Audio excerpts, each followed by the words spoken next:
Welcome back to my YouTube channel. Make sure to like and subscribe to the channel for more interesting stories like these. Now, let's get into today's story video. AITA for not wanting to go my BIL wedding where my husband is the best man. My husband, a 29-year-old man, and I, a 24-year-old woman, were married at COVID in 2020, but we have yet to have a real wedding with our friends and family. Our marriage took place after just a little over a year of knowing one another, and when my husband told my, at the time, future BIL, male 36, about it, my BIL indicated that he was putting money aside in order to propose to his now fiancée, female 24, in the traditional fashion. My brother-in-law proposed to me 6 months after we were married, and they are getting married before my husband and I since we have been separated due to our jobs for a short period of time. Due to the fact that we both work long hours in professions that require a great deal of stress and responsibility, we have taken advantage of every holiday and vacation to visit with each other's relatives and family. They didn't create a good first impression on me when I met my BIL and his fiancée for the first time, before they were engaged. I was making an effort to be cordial, but I couldn't shake the feeling that both my BIL and the fiancée were a touch cocky. While I recognize that I'm being judgmental, my husband had warned me ahead of time that his brother could be disagreeable at times, and after meeting them, I understood what he had meant. Furthermore, being an only child, I am unable to comprehend or connect to my husband's and his brother's sibling rivalry. In this case, though, the guy is my husband's brother, and he will serve as best man at their wedding. It is difficult for me not to go because I want to support my husband, who is looking forward to the event, and I don't want to appear selfish, but I don't want to go because I will be meeting more of my in-laws for the first time, and my husband will be doing wedding party stuff, so I will be alone meeting them. My BIL and future SIL have never asked about me or made an effort to include me in any conversations that I have heard, at least with my husband. I, as a recovering alcoholic, I'm worried about upsetting my husband by leaving early, especially because he and my in-laws, whom I just recently met, are heavy drinkers. The fact that I have been working for more than 8 months does not make me any less worried about this occasion. I have a limited amount of vacation days, which may seem to be a disadvantage, but I would like to spend my vacation days doing something more enjoyable than working. I'm well aware that I'm probably the worst person on the planet, but I'm open to any suggestions, mentality adjustments, or anything else it takes to make this event acceptable. Story 2.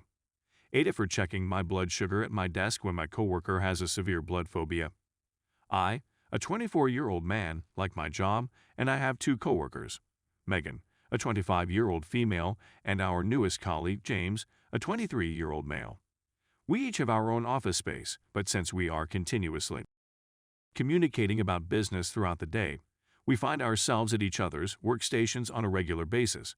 For me, as a type 1 diabetic, it is necessary to inject insulin and check my blood glucose levels throughout the day as needed.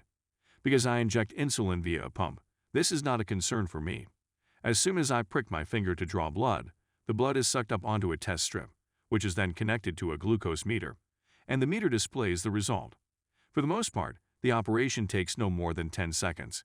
When James walked through the door, I was in my office monitoring my blood sugar. As soon as he opened his mouth, his face became white, as if he were about to puke, faint, or both. "Dude, are you feeling all right?" I inquired. He told me that he suffers from a serious phobia of blood and needles, and that he is receiving counseling as a result of this anxiety. When I explained what I was doing and why it was necessary, he exclaimed that it was freaky that I had to make myself bleed multiple times a day, which I thought was hilarious. He said that he never wants to walk in on me measuring my blood sugar again because he is afraid he would pass out from the shock.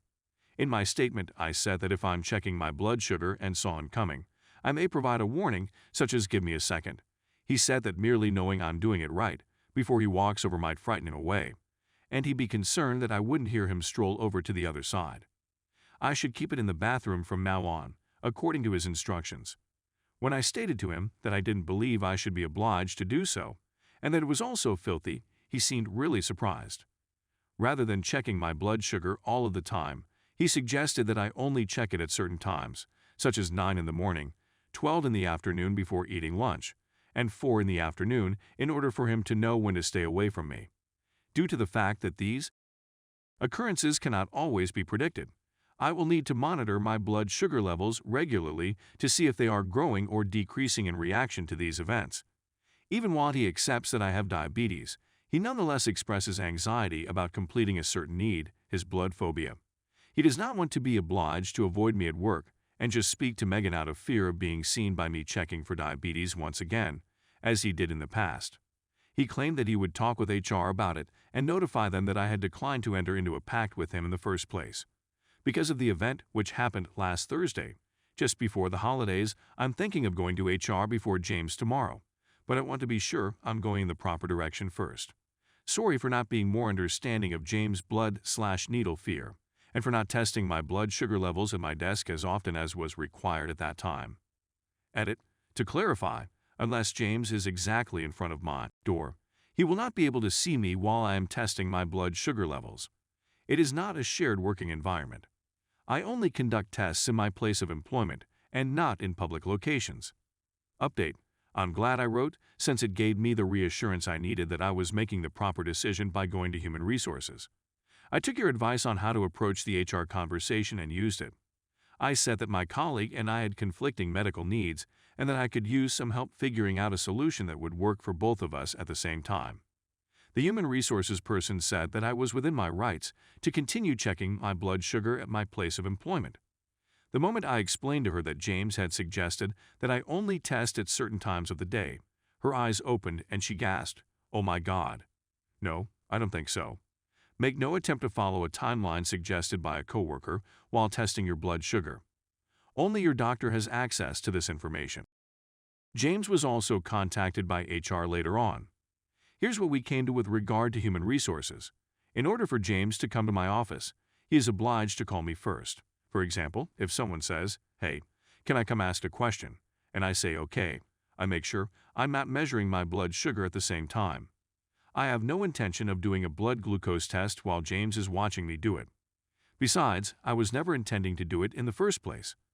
Whenever James's phobia symptoms become active for whatever reason, he is entitled to a 10-minute break in addition to the normal breaks that everyone else is entitled to.